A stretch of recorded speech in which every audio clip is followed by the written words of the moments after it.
And I'm hoping that you have noticed to the label of each chemical you get in the lab. You have hydrochloric acid that was stated as 0.1 molar, or hydrochloric acid that was 1 molar. And when you did your lab on Tuesday, I mentioned to you that, before using chemicals, read the label. Make sure that you're using the right chemical. And I also mentioned that look at the label and make sure you're using the right concentration. So when I said concentration, the molarities, that's what we're talking about. So molarity, we're going to define molarity as a way to express the concentration of solutions.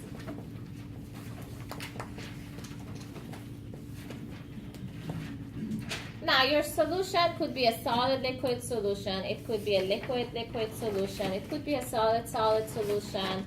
So, you're defining molarity as the concentration of solution. What you see in this class, your solutions are a solid-liquid solution. So, solid is going to be the solute, and liquid is going to be the solvent.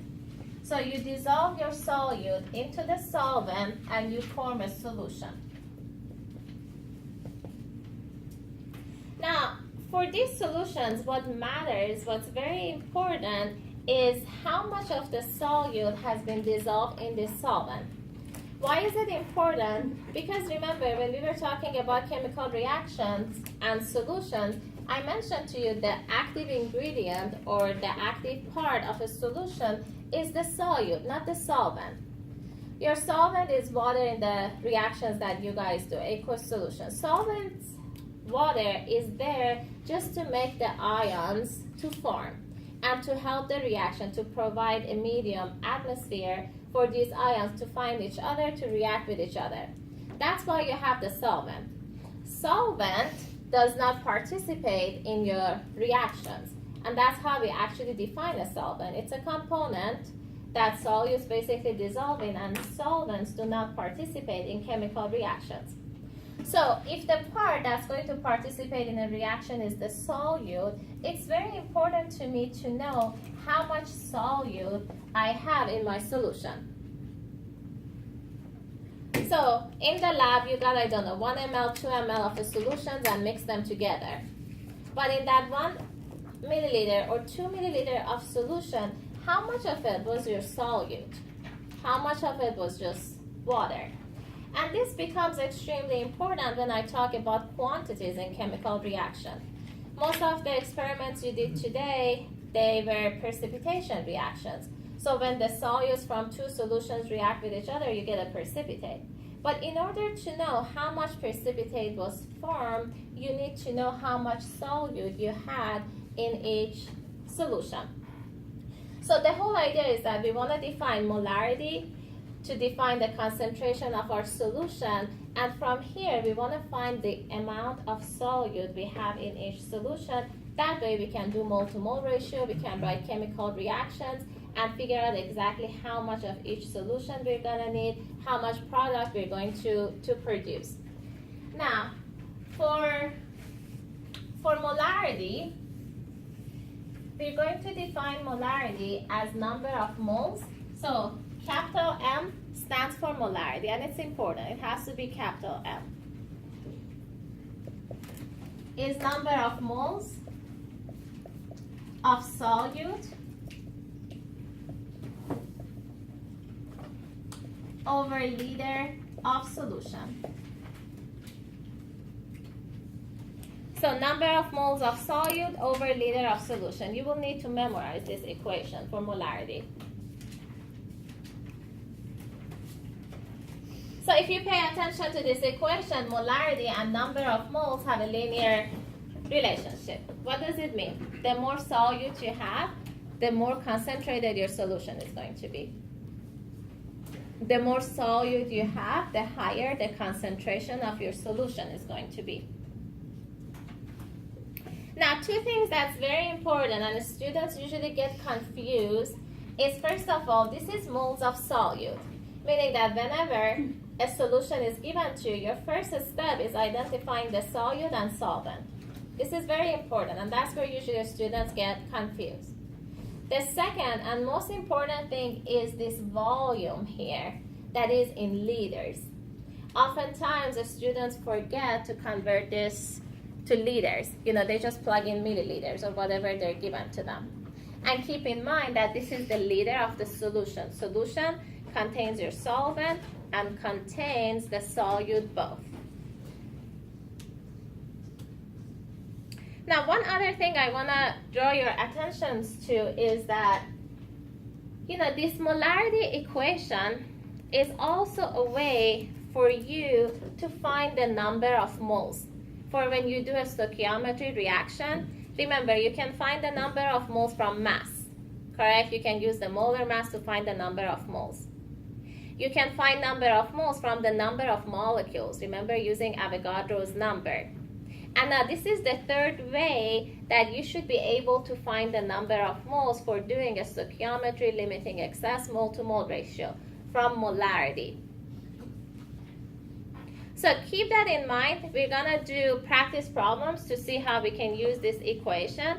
And then once we get a little comfortable with this equation, I'm going to show you how we do solution stoichiometry. Instead of just having solid compounds, what do we do if the volume and concentration of solutions are given to us?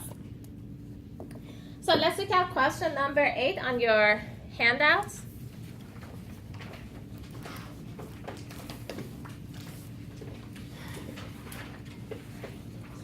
So you want to find the molarity of a solution. So molarity I'm solving for. That is prepared by dissolving 9.35 grams of potassium chloride in enough water to make 250 milliliters solution. So volume of solution. Professor? Yes. Isn't the mass of the KCl 9.35? What did I write? Is it 9? So the mass of potassium chloride is 9.35. So mass of potassium chloride is 9.35 grams. And you want to know if you dissolve 9.25 grams of potassium chloride in enough water to make 250 milliliter solution, you want to know what the concentration or molarity of your solution is.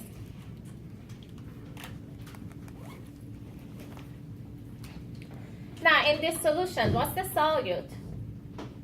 The KCl. KCl, very good. Why am I looking for solute and solvent? Because it's asking for molarity, concentration, meaning that I have to use this equation. To be able to use this equation, I need to know what's the solute, what's the solvent. So the first step for us is to identify the solute and solvent. So potassium chloride is the solute, and your solution is a potassium chloride solution. Potassium chloride in water.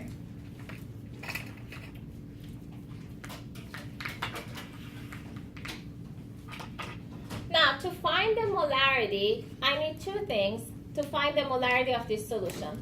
I would need number of moles of solute, and I would need volume of my solution in liters. Now, how do I find the molarity or the number of moles of my solute?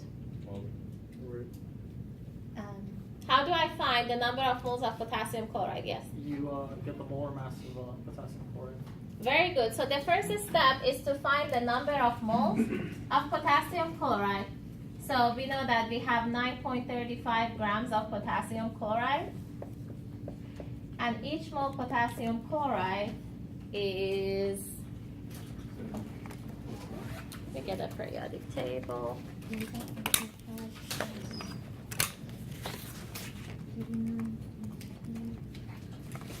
So 39, 35.45, 74, 55? Yep.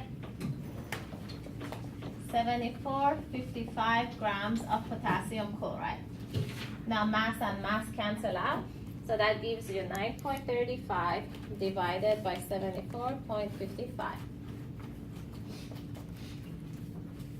which is 0.125 moles of potassium chloride.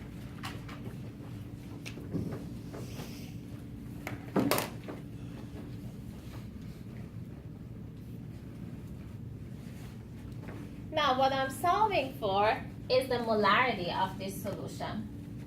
So molarity of my solution is number of moles of potassium chloride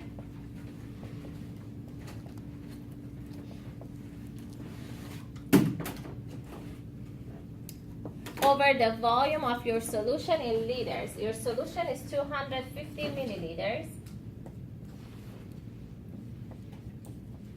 And you gotta convert this to liters.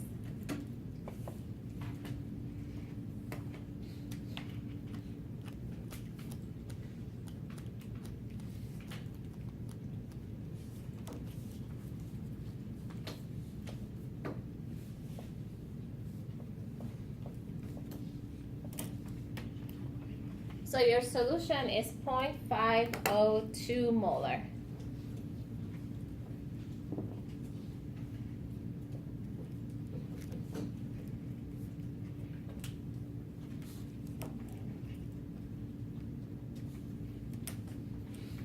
What's the unit of molarity? What is molarity? What's the unit for it? Moles per liter, very good. So you either write molar, just this represents mole per liter, but if you ever hear mole per liter, that represents molarity.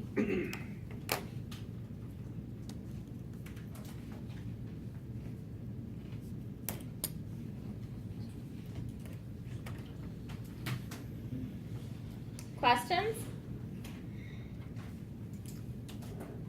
Why don't you guys work on the second question? Number 9.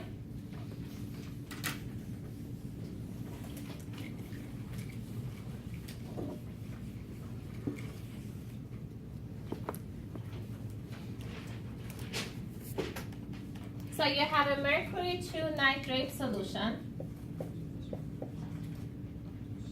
You want to know how many milliliters, meaning that volume I'm solving for. Molarity is given to you, 0.175 molar.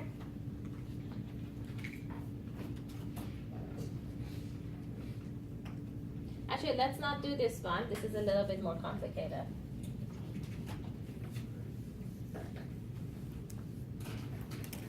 Let's approach it differently. It's a reaction. How many milliliters of mercury nitrate, 0.175 molar, is needed to completely precipitate 2.5 grams of potassium iodide?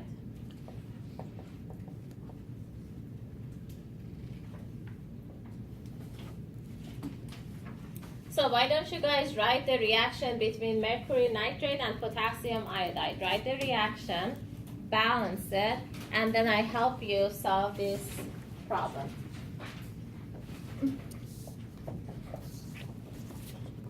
So this is a double displacement reaction.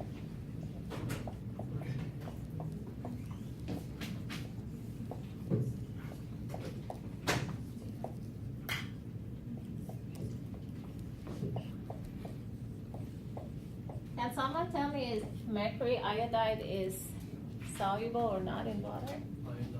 Exception, so it's insoluble. Insoluble?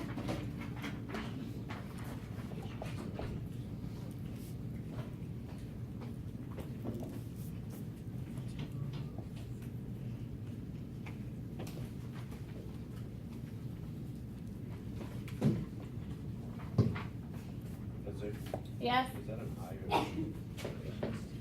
Where? Is that an I or a Z? Potassium iodide? That's I. We don't even have anything as KZ.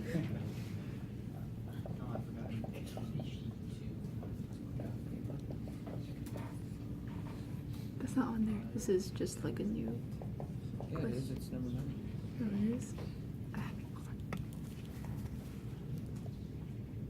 Should be able to just turn it a little bit. I'm trying to get everything I in was it. trying to tell her to put you in it, but I don't dig care it. to be in it. Just, it doesn't matter. People are gonna watch the video and they can hear me. So, two solutions are reacting with each other. Mercury 2 nitrate and potassium iodide, that gives you mercury iodide and potassium nitrate. So for one of the solutions, since these are solutions, obviously we can't weigh them out. We're gonna measure the volume of each solution. Of course, you could put them in a balance and measure the mass. But remember, if you just measure the mass of your solution, that's the mass of the solution, not just the solute. So that's why you need to use molarity to figure out the amount of solute in each one of them. So I get 250 grams of potassium iodide, solid potassium iodide. And I react that with a solution of mercury 2 nitrate. And I want this reaction to be a stoichiometric reaction, meaning that I want to use all these 250 grams of potassium iodide. Now, in order to use 250 grams of potassium iodide completely, how many milliliters of 0.175 molar mercury 2 nitrate solution I would need? Because when I go into the lab, I gotta measure 2.50 grams of potassium iodide, I measure it on a balance. But mercury 2 nitrate solution is a solution. How do I know how much mercury 2 nitrate I would need to react with this much of potassium iodide?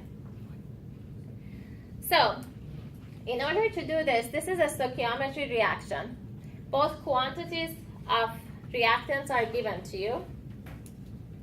And we want this reaction to be an stoichiometric reaction. So if you look at the equations, we know that each 1 mole of mercury 2 nitrates reacts with 2 moles of potassium iodide. So knowing how much potassium iodide I start off with, by just looking at the stoichiometry and balancing coefficient, I should be able to find out how many moles of mercury nitrate I would need. What does that mean? Meaning that from the mass, write in another color, meaning that from the mass of potassium iodide, I'm going to find moles of potassium iodide. And then once I have moles of potassium iodide, I'm going to find moles of mercury 2 nitrate.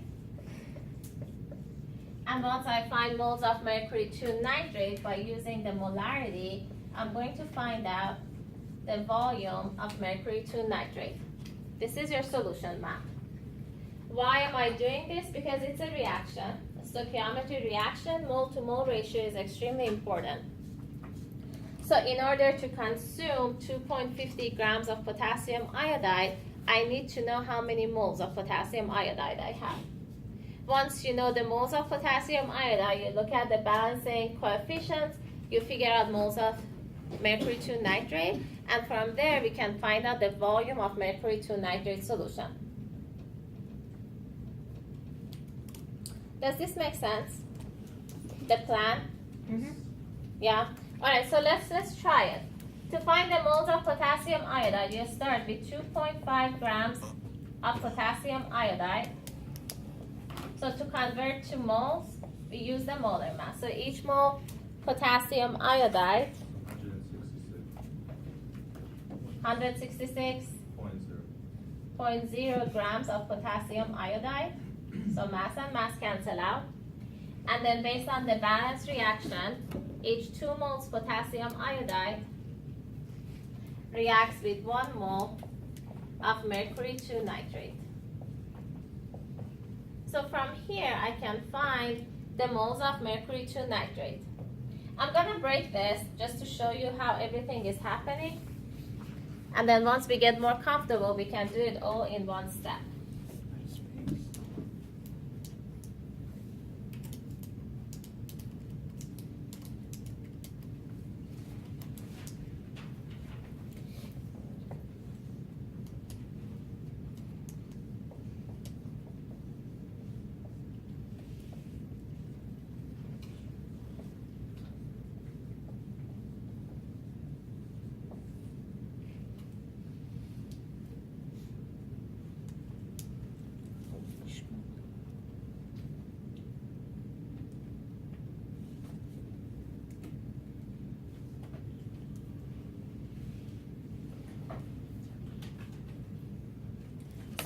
from this calculation, I found out that I would need 0.0075 moles of mercury 2 nitrate in order to consume 2.5 grams of potassium iodide completely.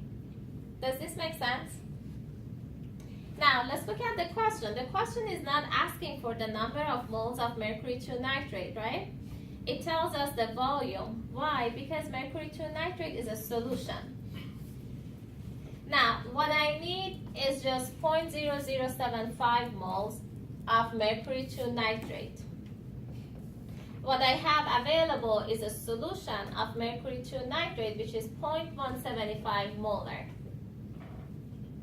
The question is that how much of that 0.175 molar solution, how many milliliters of that solution I should pick up in order to have only 0.0075 moles of mercury 2 nitrate.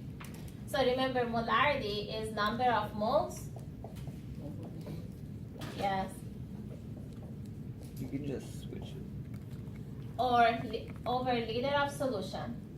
So in order to find the volume, that would be moles of mercury 2 nitrate, which we found from here, over the molarity, which is 0.175 molar. So divided by 0.175, that's 0.0430 liter. And if you want to find this in milliliters, which is 43 milliliters.